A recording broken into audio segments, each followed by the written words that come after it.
Okay, let's try this again. Welcome back to Foxhound Fans 57.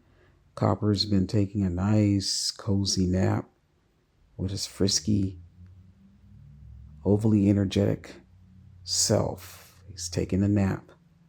Please hit the like and subscribe button and share with your family and friends. I'm talking about the gubernatorial debate in Virginia between Abigail Spanberger, she's a former congresswoman, and Lieutenant Governor Winsome Earl Sears. I was just talking about the demographics of Virginia: 5 million whites, 1.8 million blacks, almost a million Hispanics, and I think it's 2 million Middle Easterners and Asians. I've got to look at my statistics chart again. I just don't have it before me. I wrote a gubernatorial blueprint to victory document, and it had all of the demographics broken down. In any event, my point was the debate, it looked as if Winsome Earl Sears was charging Abigail Spanberger. There was continual interruptions throughout the debate. She basically answered the questions in a short, abbreviated manner, and then she asked her about the Attorney General's Jay Jones and his text messages, where he wrote some inflammatory things 2 or 3 years prior. And she forced the issue on Abigail Spanberger, and Abigail Spanberger responded in kind that she's running her own race and that each candidate is responsible for their comments and their statements that they make, and that she's running her own race and she's focused on answering and addressing the issues that are most pressing for Virginians. And she answered it, and she maintained her placid, stoic look. And Winsome Earl Sears continued to press the issue throughout the debate. And it was probably deemed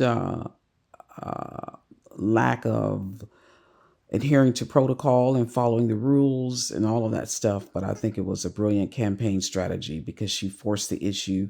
She made Abigail Spanberger to come out of her shell of stoicism and being placid and being able to keep her poker face. She looked very distressed. She looked very disturbed. She looked very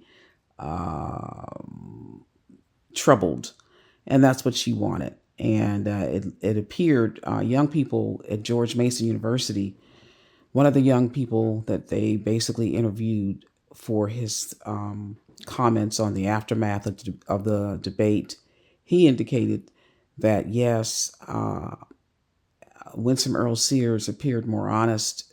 She appeared more passionate. One of the female candidates, one of the female students said she appeared more passionate and really, really vested into Virginians by her responses and her reaction. And the other one said, yes, she appeared more honest just by her looking at Abigail Spanberger, directing her questions at her, having poignant, direct questions for her to respond to in a direct, truthful, forthcoming manner. And she appeared more honest. And Spanberger, on the other hand, appeared more evasive and like she's kind of giving a scripted response. Now, this is young people at George Mason University, and the majority of them, when they came into the conference room, were voting for Spanberger. But after the debate, it appears that they changed their minds. And that's what I like about the Generation Zs, is that they are a social media spoon-fed from infancy generation, and so they like authenticity. They prefer honesty. They prefer being direct. They prefer being forthright. They prefer that, and so that's going to be a factor that people won't weigh in as a young people, and their genuine preference for authenticity, honesty, being direct, forthright, and truthful. And Abigail Spanberger appeared that she was being evasive. Sorry, I was supposed to be focusing on Copper.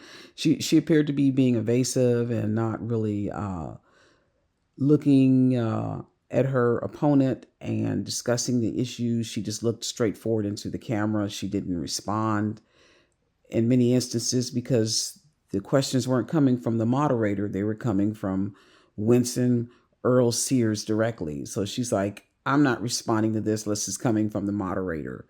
But it appeared that she wasn't being honest and forthright and really focused on the issues that really are were brought to the table.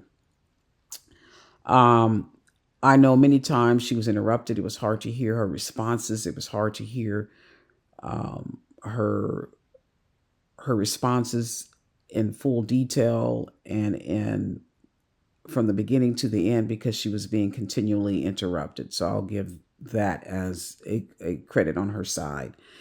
And it did appear that decorum and courtesy and just genuine respect were not rendered because of the continual interruption.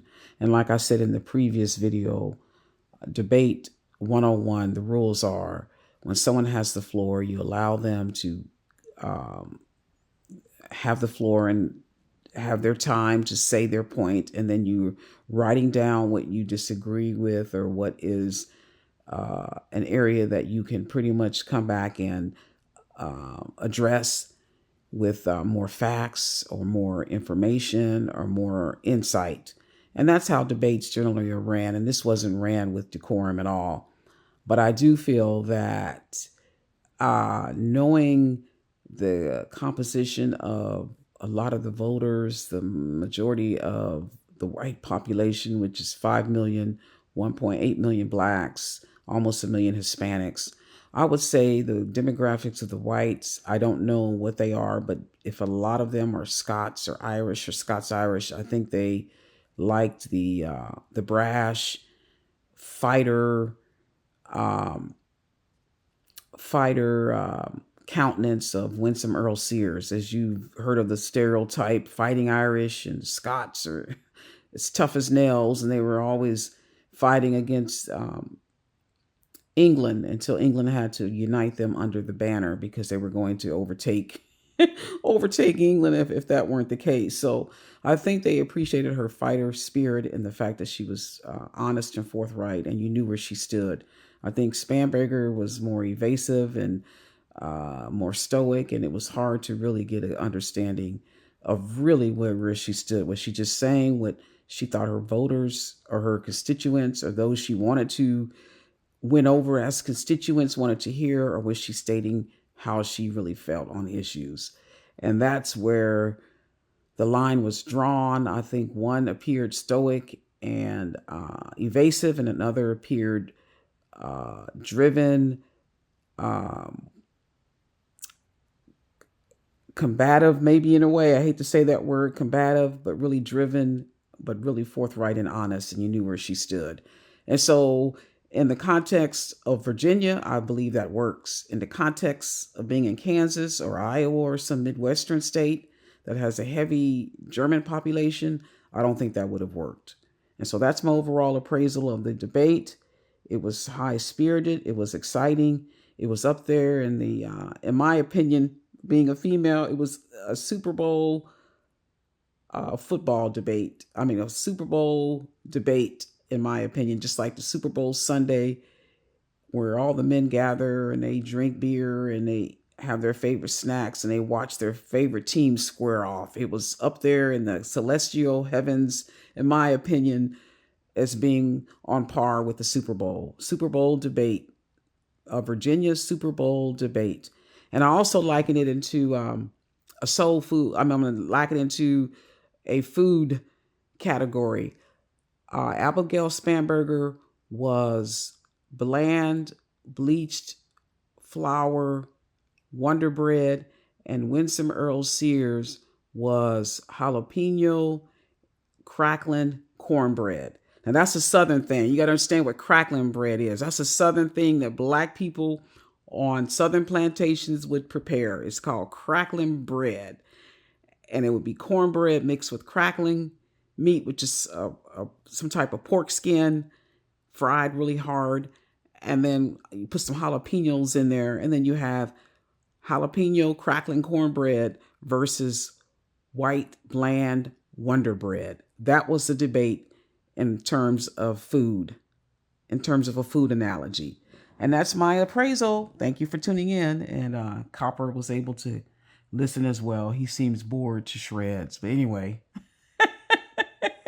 I'm sure he enjoyed my commentary. Did you hear his yawn? Say it again, Copper. Say it again. Say it again, boy. Thank you for tuning in. Please hit the like and subscribe button.